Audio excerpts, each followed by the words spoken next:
Benvinguts un dia més a Reciclem des de casa. Vos agrada fer dibuixos? Vos agradaria que els vostres dibuixos pareguen quadres? Avui vos vaig ensenyar una manera de preparar els dibuixos com si fórem uns autèntics artistes. Comencem la manualitat. I el que anem a necessitar van a ser uns gots de plàstic o si teniu gots de paper de dos tamanys diferents, unes gomes elàstiques, un cúter i una regla, un llapis, papers decorats, cartolines o pintura, la pistola de silicona per a pegar i cartró, però a ser possible una caixa prou gran, que esta és tan gran que quasi ni es veu a la càmera. Vaig a intentar explicar-vos quin és el primer pas que he fet, però crec que no es va poder apreciar. Jo el que he fet ha sigut desfer la caixa, que ahí sí que es pot veure. He desfet tota la caixa per a tindre una placa suficientment gran de cartró. La qüestió és que tenim que tindre 40 centímetres i després 23. Jo el que vaig a fer és tallar-ho tot, totes les parts, per a poder-vos ensenyar com se vos quedaria. Jo he agafat ja tota la meva planxa de cartó, que com podeu comprovar és prou llargueta, i no vaig a marcar-ho en rotolador perquè com ara després anem a doblegar-ho i se van a notar les línies, preferisc que estigueu molt atents per a l'explicació que vos vaig a fer. Vaig a marcar-ho en aquestes barres de silicona. Així hem de tindre una mesura de 40 centímetres. Això és com si fos un frontal. I anem a tindre 40 centímetres. 40 centímetres de llarg i d'ací n'hi ha 32 centímetres. Anem a tornar a fer un altre frontal, com una altra cara, d'uns 40 centímetres també.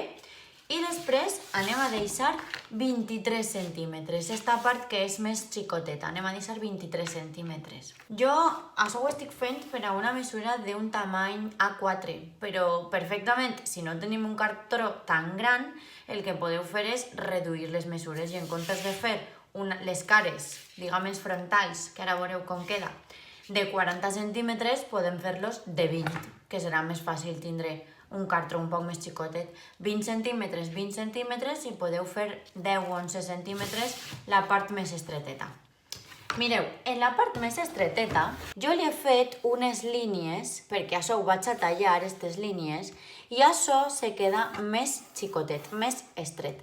Per aquesta part l'anem a enganxar en una de les cares. Heu vist que m'he dibuixat ahí també una ratlleta? Anem a fer-li un foradet i ho anem a enganxar, d'acord? Així que, com això medeix 32 centímetres, jo he deixat 4 centímetres per cada costat i així me fa 24 centímetres. Després de fer la línia del cantonet fins a la marca que m'havia fet, i això ho tallarem i ho col·locarem en esta obertura o ranureta que li he fet a la mateixa altura. En els 32 centímetres m'he deixat 4 per cada cantó, li vaig a fer una ratlleta, una obertura per a poder-ho col·locar. Aleshores, el que hem de fer és, la línia que hem marcat dels 40 centímetres és per la que anem a doblegar, se va quedar el cartró, tipus això, anem a doblegar-ho per aquestes línies marcades i anem a muntar i se va quedar com un cavallet de pintor. Ja tenim muntat el nostre cavallet, mireu. A veure si se pot apreciar bé. Està per així doblegat, encara que tinguem algun plec que el cartró ja tenia de la seva caixa, no passa res. La banda de darrere, la banda de davant i el que vos explicava abans, este foradet, és per a que se quede com un suport per a poder posar ahí els nostres pincells, els nostres retoladors, els nostres colors, etc. El primer que anem a fer ara va ser agafar una goma elàstica, a ser possible que estire prou perquè l'hem de posar per així, i si no teniu una goma suficientment gran, el que podeu fer és el que vaig a fer jo. Vaig a agafar dos gometes, les vaig a tallar, les vaig a ajuntar i les vaig a col·locar.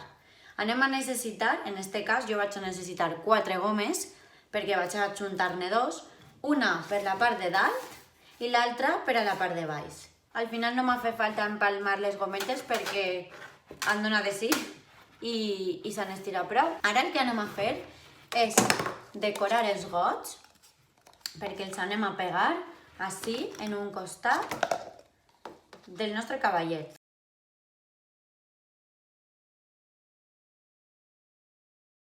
Després d'haver decorat els gots, el que he fet és que amb una pistola de silicona els he pegat a la part frontal del nostre cavallet.